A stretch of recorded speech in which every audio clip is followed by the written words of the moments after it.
क्या आप माखनलाल यूनिवर्सिटी से पीजीडीसीए कोर्स कर रहे हैं जो कि ग्रेजुएशन के बाद होता है, post graduate diploma in computer application. अब आपके एग्जाम होने वाले हैं पीजीडीसीए के। जी हां, आपने जनवरी में या जुलाई में एडमिशन लिया हुआ है माखनलाल चतुर्वेदी के किसी भी इंस्टीट्यूट में पीजीडीसीए करने के लिए।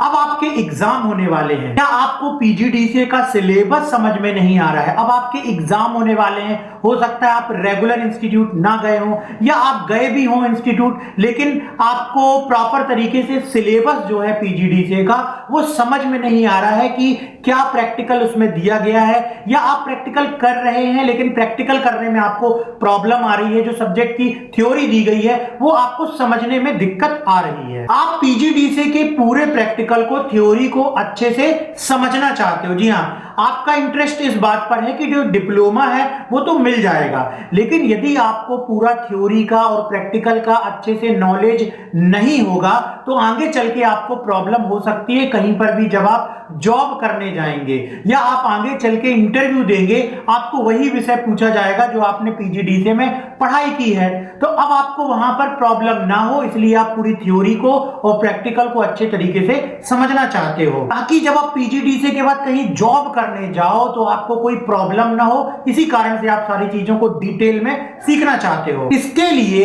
हमारे पास आपकी इस प्रॉब्लम का सॉल्यूशन है जिसका नाम है माय कंप्यूटर कोर्स ऐप। जी हां, हमारा इंस्टीट्यूट ऑफलाइन माखनलाल चतुर्वेदी से पीजीडीसीए कोर्स पिछले 15 वर्षों से करा रहा है। उसके बाद अभी हम ऑनलाइन भी आ चुके हैं। 2019 से ऑनलाइन आने के बाद हमने पीजीडीसीए की जितनी क्लासेस उनको रिकॉर्ड किया, और रिकॉर्ड करने के बाद सारी क्लासेस को अपने इस ऐप में, जिसका नाम है माय कंप्यूटर कोर्स ऐप, इस पर हमने रखा हुआ है। तो आप इस कोर्स को यदि ज्वाइन करना चाहते हैं तो वीडियो के डिस्क्रिप्शन में जाइए और ऐप डाउनलोड कीजिए जिसका नाम है माय कंप्यूटर कोर्स ऐप। इस ऐप में आपको पीजीडीसीए की तैयारी का फुल कोर्स मिलेगा। इसका थंबनेल आप देख लीजिए। इसमें आपको मिलेंगे कंप्लीट स्टडी मटेरियल जिसमें नोट्स हैं, वीडियोस हैं, प्रैक्टिकल है और एक्सरसाइज भी है जो भी आपको सिलेबस के अंतर्गत सीखनी चाहिए, पढ़नी चाहिए। ओल्ड पेपर्स भी हैं और इंपॉर्टेंट क्वेश्चन भी आपको मिल जाएंगे। इस ऐप से आप ऑनलाइन पीजीडीसीए की तैयारी घर बैठे कर सकते हैं, जिसमें आपको 961 वीडियो, 68 पीडीएफ फाइल, 17 टेस्ट मिलेंगे।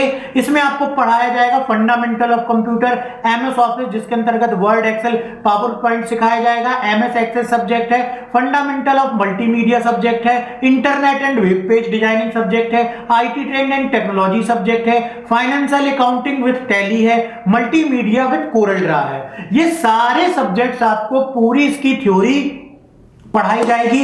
इसके नोट्स भी दिए जाएंगे, पीडीएफ के नोट्स भी दिए जाएंगे, जिससे आप इसकी तैयारी एग्जाम के लिए क्वेश्चन आंसर को पढ़ करके, याद करके भी कर सकते हो। उसके अलावा जो भी आप नोट्स में पढ़ोगे उसमें कहीं आपको दिक्कत नहीं होगी। जब आप उसका प्रैक्टिकल भी लाइव अपने मोबाइल में समझ लोगे तो थ्योरी आपके लिए आसान हो जाएगी, एग्जाम में लिखना आसान हो जाएगा, और आगे चल के उस चीज को कहीं पर भी अगर आपको एक्सप्लेन करना पड़ेगा तो वो आसानी से आप कर सकते हो। तो ये सारी चीजें आप हमारे ऐप से कोर्स पीजीडीसीए का जो है माखनलाल चतुर्वेदी का ज्वाइन करने के बाद आपको सारे सब्जेक्ट की थ्योरी और प्रैक्टिकल पढ़ाया जाएगा। इसके लिए आपको वीडियो के डिस्क्रिप्शन में आना है, ऐप डाउनलोड करना जिसका नाम है माय कंप्यूटर कोर्स ऐप। इसके बाद अभी हम रेगुलर अपने YouTube चैनल में ही पीजीडीसीए एग्जाम जो कि माखनलाल चतुर्वेदी अंतर्गत होने वाला है उसकी हम तैयारी करवाएंगे। तो चलिए आज की हम क्लास शुरू करते हैं और देखते हैं कि पीजीडीसीए के सिलेबस में क्या दिया गया है। से ई गवर्नेंस क्या है, इसके एडवांटेजेस एंड डिसएडवांटेजेस को समझाइए।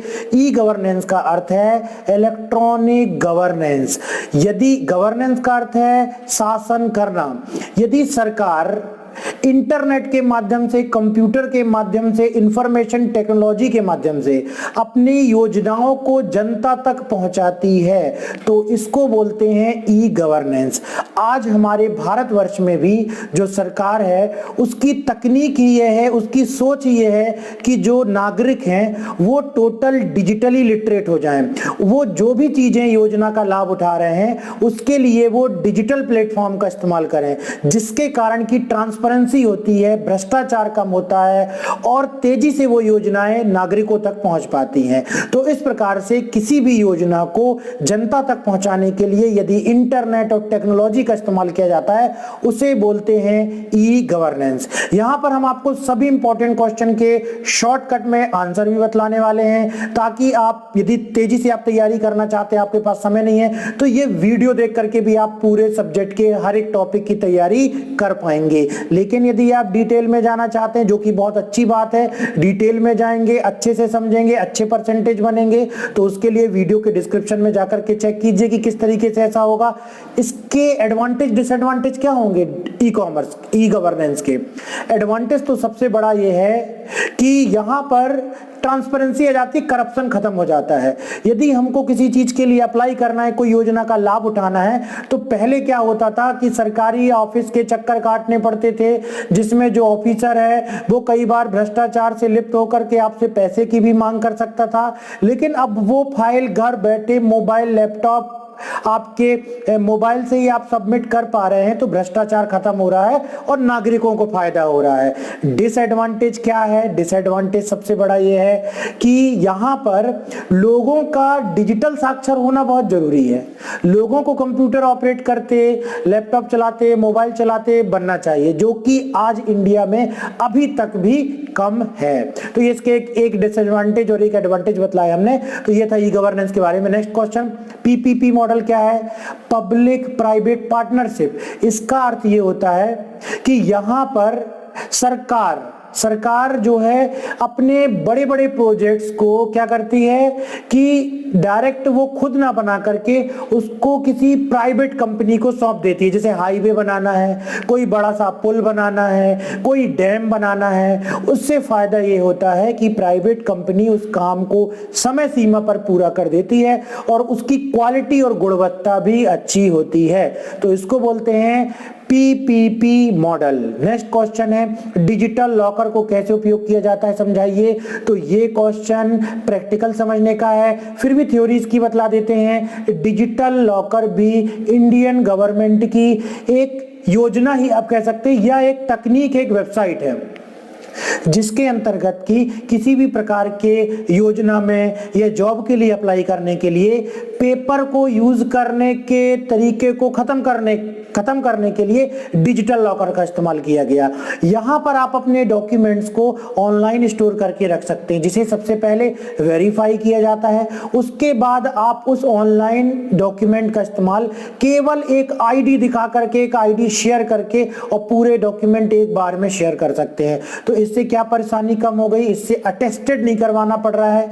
यदि आवेदक हैं, बहुत बड़ी मात्रा में लोग जो हैं आजकल हमारे इंडिया में भी गवर्नमेंट जॉब की तैयारी करते हैं और लगातार अप्लाई करते हैं, तो उनको क्या फायदा हो रहा है कि अटेस्टेड नहीं करवाना पड़ रहा है, फोटो कॉपी नहीं करवाना पड़ रहा है। हमको ट्रैफिक रूल के तहत ड्राइविंग लाइसेंस को हम मोबाइल में ही डिजिटल लॉकर में दिखा सकते हैं। कहीं भी किसी भी प्रकार के ऑफिस में, गवर्नमेंट में यदि हमसे डॉक्यूमेंट मांगा जाता है, पहचान पत्र मांगा जाता है, तो उसे हम डिजिटल लॉकर के अंतर्गत दिखा सकते हैं, जो कि पहले से जो है आपका क्या होता है, अप्रूव्ड होता है।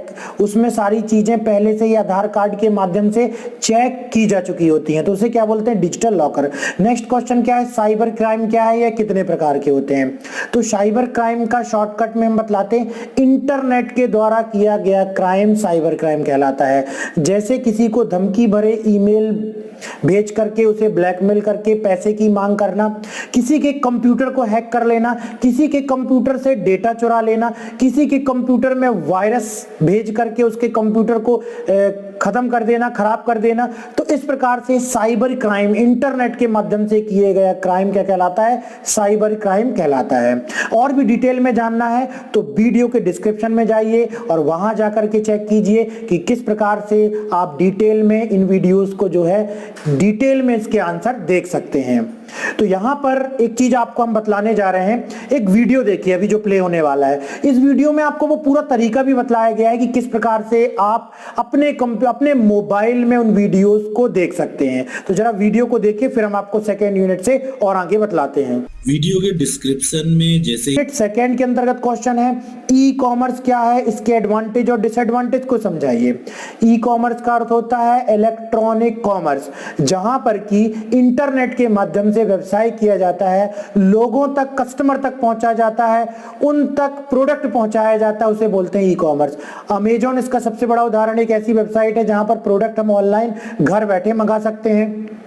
अमेजॉन है, स्नैपडील है, नापतोल.com है, और भी आप इंटरनेट में सर्च करेंगे तो आपको ढेरों ऐसे ऑनलाइन प्लेटफॉर्म मिल जाएंगे जहां पर कि आप घर बैठे किसी भी प्रोडक्ट को मंगा सकते हैं।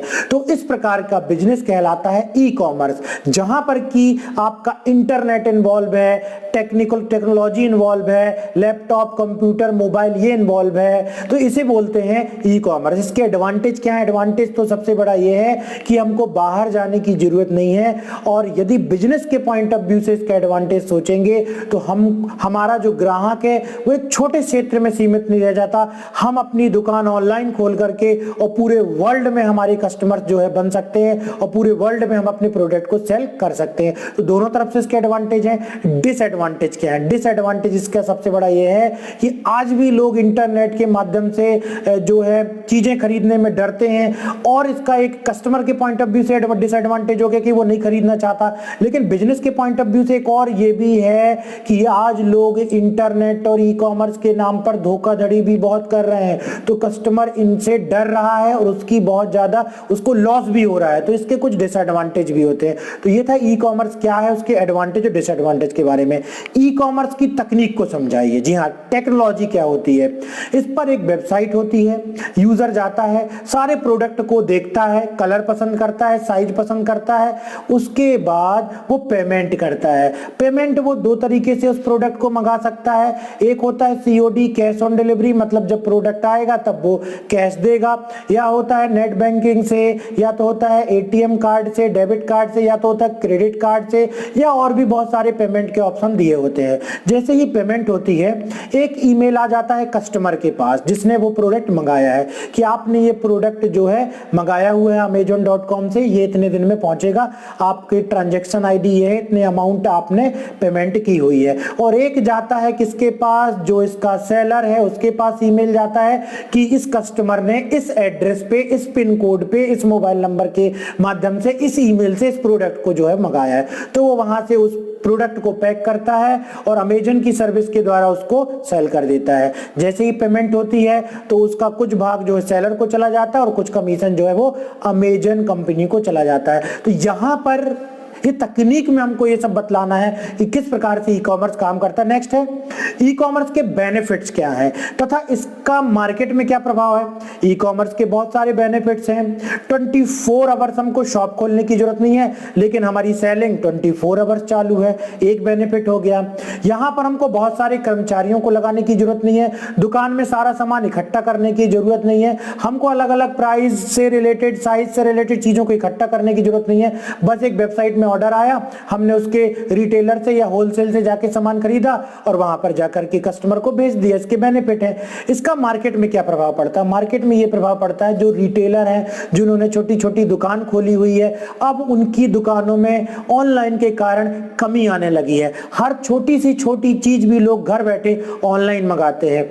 तो आज लोगों को अपनी शॉप में, छोटी सी शॉप में जो है वो सरवाइव करना मुश्किल हो रहा है। इसलिए कहते हैं कि आप भी पीजीडीसीए का कोर्स कर रहे हैं तो ये पीजीडीसीए का कोर्स केवल डिग्री डिप्लोमा प्राप्त करने के लिए मत कीजिए, क्योंकि इसके बाद यदि आप जॉब भी ढूंढेंगे तो 5,000, 6,000, ज्यादा से ज्यादा 10,000 की डेटा एंट्री जॉब लगेगी। गवर्नमेंट जॉब भी लगेगी तो 20,000, 25,000, 30,000 5-10 साल तक मिलते रहेंगे। लेकिन यदि आपने टेक्नोलॉजी को अच्छे से सीख लिया तो आप अपना खुद का ई कॉमर्स स्टोर भी ऑनलाइन खोल पाएंगे। इसलिए पीजीडीसीए सेकेंड सेमेस्टर के अंतर्गत जो भी टॉपिक्स हैं, जो भी वेब डिजाइनिंग है, जो भी प्रैक्टिकल है, उसको अच्छे से कीजिए। अब अच्छे से कैसे करेंगे? क्वेश्चन दिमाग में आ रहा होगा, हम तो सेंटर जाते हैं, वहां तो कोई एक्सपीरियंस फैकल्टी नहीं है, कोई ऐसा प्रैक्टिकल नहीं बतला पा रहा है। हो सकता है बतलाता हूं, मैं ऐसा भी नहीं कह रहा हूं, लेकिन एग्जांपल दिया तो उसका सोल्यूशन ही हमने खोजा हुआ है। उसके लिए हमने सारे सब्जेक्ट के वीडियो बनाए हुए हैं, पूरे लाइन से, पूरी 5 यूनिट में जो प्रैक्टिकल दिया हुआ है उसकी थ्योरी भी समझाई जाएगी ताकि आप एग्जाम अच्छे से कर पाए, प्रैक्टिकल भी समझाया जाएगा ताकि आप प्रैक्टिकल अच्छे से कर पाए, स्क्रीन रिकॉर्डिंग दिखाई जाएगी। ऐसे वीडियोस अभी तक हमने YouTube में भी नहीं डाले हैं। कई फायदे हैं, आपको इसमें डेटा नहीं लगाना पड़ेगा क्योंकि ऑफलाइन चलेगा। एक बार लेंगे और इसमें पूरी प्लेलिस्ट एक बार में डाउनलोड हो जाएगी और आप उसको इस्तेमाल कर पाएंगे। डेटा आपका इंटरनेट नहीं चलेगा। सबसे बड़ा फायदा है बार बार ऐड नहीं आएंगे। अभी बीच में ऐड आते होंगे, आप परेशान हो जाते हैं, तो ऐड भी नहीं आएंगे। और बढ़िया आप आराम से देखिए उन वीडियोस को और प्रैक्टिकल सीखिए और थ्योरी सीखिए। कैसे डाउनलोड करना है आप पहले वीडियो देख चुके हैं, अभी वीडियो के डिस्क्रिप्शन में जाकर के डाउनलोड कर लीजिए। नेक्स्ट क्वेश्चन है इलेक्ट्रॉनिक पेमेंट सिस्टम क्या है, इसके प्रकार समझाइए। तो इलेक्ट्रॉनिक पेमेंट सिस्टम जिसके द्वारा इंटरनेट के द्वारा, मोबाइल के द्वारा, कार्ड के द्वारा, डेबिट कार्ड, एटीएम कार्ड के द्वारा जो हम पेमेंट करते हैं उसे बोलते हैं इलेक्ट्रॉनिक पेमेंट सिस्टम। चलिए चलते हैं third unit, mobile technology 2G, 3G, 4G और 5G को समझाइए। ये क्वेश्चन एग्जाम में पूछा जा सकता है। सेकेंड जनरेशन की अलग टेक्नोलॉजी थी, डेटा ट्रांसफर का रेट अलग था। थर्ड जनरेशन की टेक्नोलॉजी अलग थी, इंटरनेट चलाने की स्पीड थोड़ा एवरेज थी। 4G टेक्नोलॉजी अलग थी, 5G टेक्नोलॉजी अलग है। इसमें इक्विपमेंट्स बदलते जाते हैं, डेटा को ट्रांसफर करने के उस नेटवर्क के सॉफ्टवेयर बदलते जाते हैं, जिससे कि डेटा की स्पीड और बढ़ती जाती है और हम इंटरनेट में बहुत ही तेजी से इंटरनेट चला पाते हैं।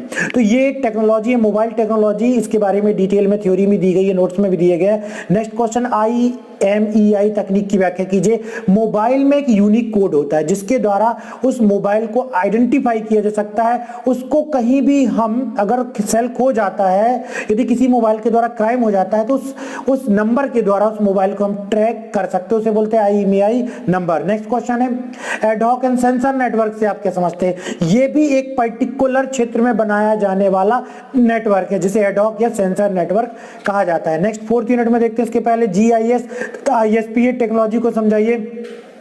तो ये भी थ्योरी सब्जेक्ट एग्जाम में पूछा जा सकता है। फोर्थ यूनिट का क्वेश्चन आ सकता है आर्टिफिशियल इंटेलिजेंस क्या है, इसके मेरिट्स डीमेरिट्स को समझाइए। क्लाउड कंप्यूटिंग के बारे में बतलाइए। IoT क्या है, इसके एप्लीकेशन तथा उपयोग समझाइए। बिग डेटा क्या है, इसका एप्लीकेशन उपयोग क्या है। तो ये सारी चीजें थियोरेटिकली हैं, आप समझ लेंगे, पढ़ेंगे तो बहुत ही आसानी से। फिफ्थ यूनिट में आता है MIS क्या है, सिस्टम डेवलपमेंट लाइफ साइकिल को समझाइए, डेटा एनालिसिस को समझाइए, डिसीजन ट्री को समझाइए। पहले किसी ने सिस्टम एनालिसिस एंड डिजाइन पढ़ा तो उनको मालूम है ये सारा सिस्टम एनालिसिस एंड डिजाइन से रिलेटेड थ्योरी दिया गया है। एक कंपनी में किस प्रकार से सॉफ्टवेयर बनता है, सॉफ्टवेयर बनाने के लिए क्या क्या स्टेप्स जो है किए जाते हैं, उसको थियोरेटिकली यहां पर समझाया गया है यूनिट 5 में। तो ये थे IT ट्रेंड एंड टेक्नोलॉजी से रिलेटेड पांचों यूनिट के परीक्षा में आने वाले महत्वपूर्ण प्रश्न। इन सभी की पूरी थ्योरी समझाते हुए डिटेल में समझना है तो हमने बतलाया है आपको, फिर से बतलाते हैं। वीडियो के डिस्क्रिप्शन में जाइए और वहां से जाकर के डाउनलोड कीजिए पूरी